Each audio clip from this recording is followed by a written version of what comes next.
Hi there, my name is Eric Bennis. I'm an advisor here on the team at John Graham & Associates.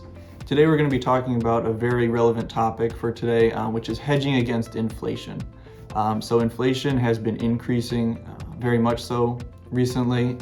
We're dealing with supply chain issues, government stimulus pumping money into the economy, in addition to the shortages and increased demand just driving prices up all across the board.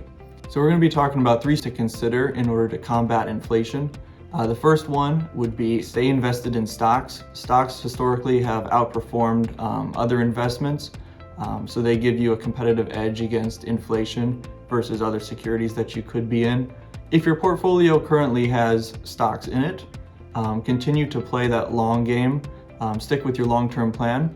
And if your portfolio currently does not have many stocks in it, consider meeting with an advisor to see if adding stocks to your portfolio may be right for you in order to fight the higher inflation.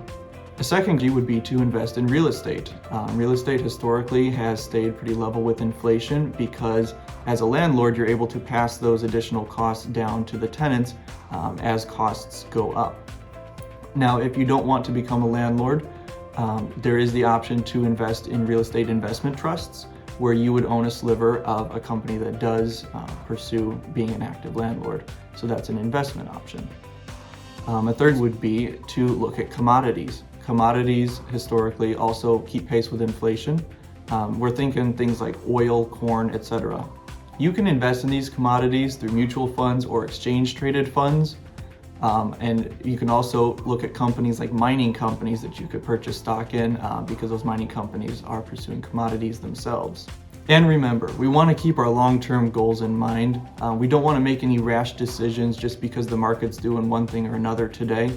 We want to keep the full view of what we're trying to achieve over the long term in mind. So talk with an advisor before you make any sudden decisions, and do remember that we're investing for the long term. If you enjoyed this video or have any questions about what we talked about today, you can contact us by giving us a call or explore investwithjga.com to learn more.